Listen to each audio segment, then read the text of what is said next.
Okay, guys, thank you for tuning in, subscribing, and sharing, liking, all that stuff. Welcome to Pest Startup 101. And in this episode, we're going to talk about treating with an apartment with a hoarder. So dealing with hoarders. So this is not just your messy apartment that's just very cluttered, that all the walls are covered with a lot of furniture. Those people are just shopaholics.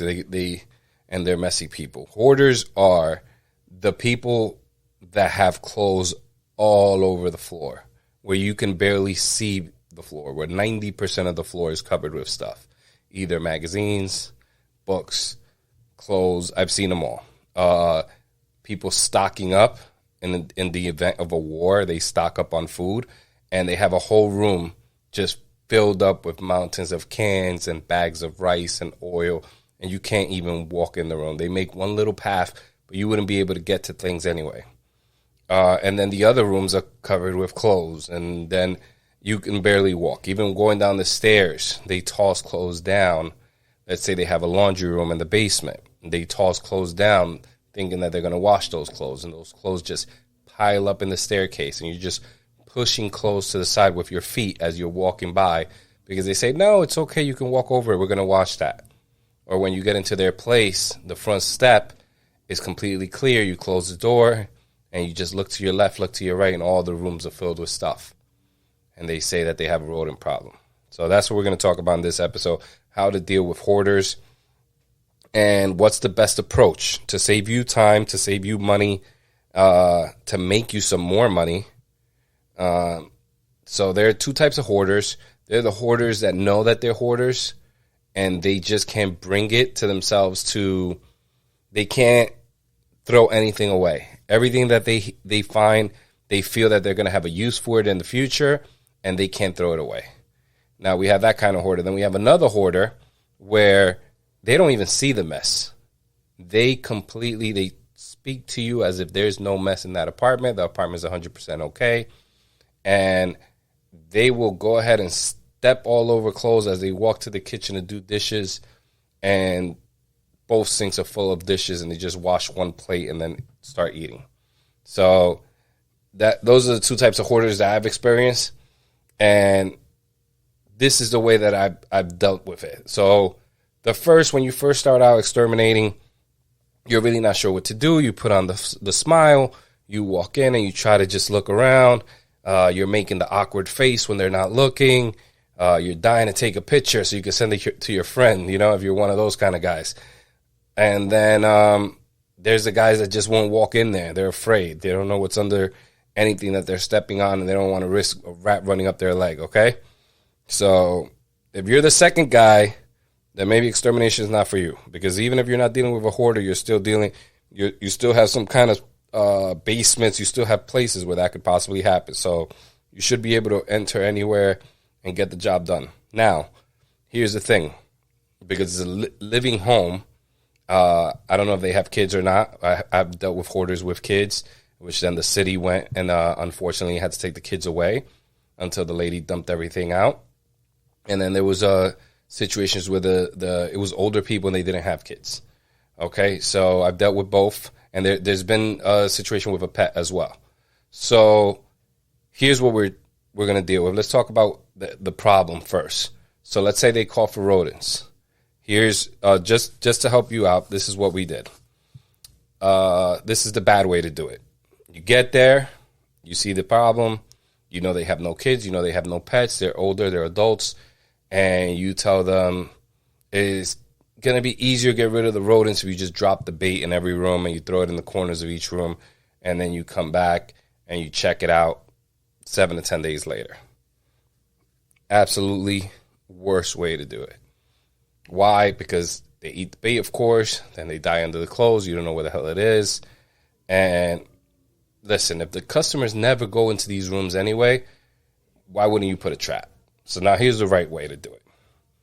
Now, because they have so many points for food in a hoarder's home, it's going to be hard to attract these rodents. So you're going to have to try to attack this in multiple fronts. So what we did is each room We didn't use the flimsy glue boards. We didn't use the 72 MBs. We used the thicker, the bigger traps. We put those traps down, the rat glue boards, even if it's for mice. Put that in the corner, 2-3 corners of the room, and then in the center of the room, on top of things, on top of clothes, you put snap traps and bait that with cheese, Nutella, peanut butter. I mean, not all in one trap. We change it up. And beef jerky. That works, depending on the rodent. And we did that in every room.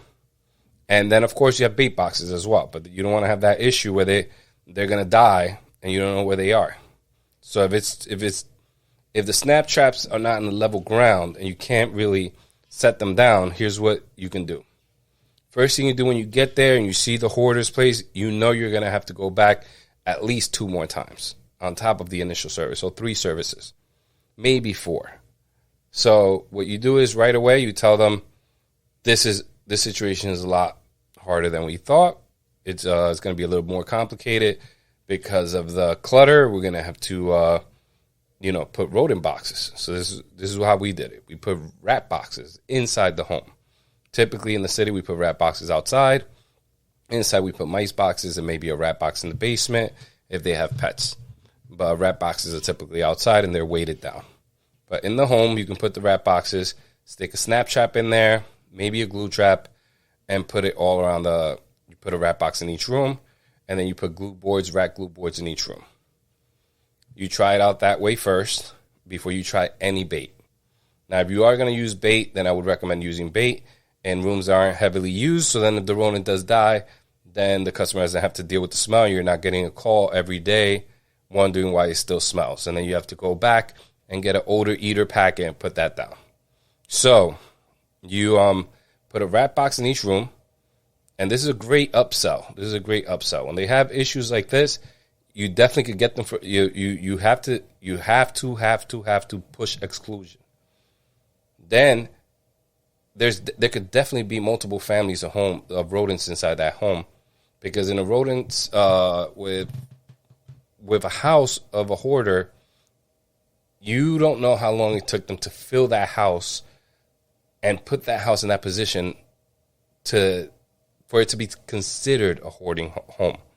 So you don't know how long it takes for the rats to get in there, or the rats could be running in and out, and because of the mess, you can't accurately inspect.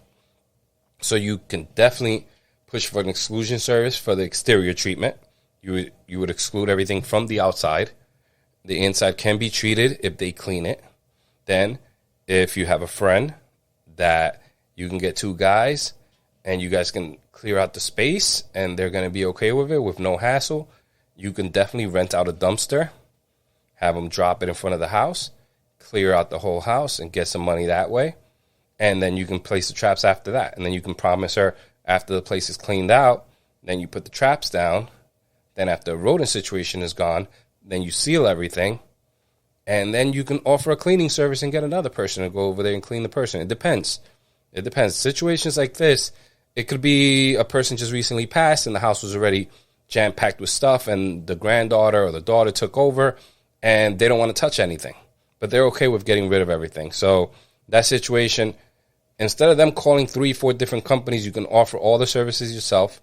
And hey, you'll figure it out later. Make the sale. I mean, know your rates, of course.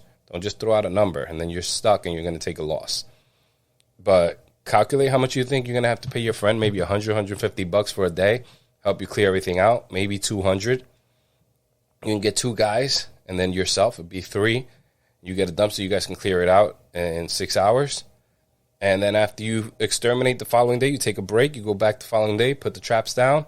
And then after the mouse will call, you seal everything and you get the place treated.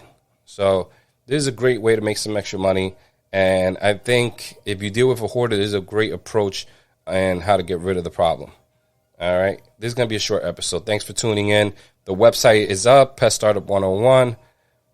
Thank you. And we're releasing an episode every day. Thanks.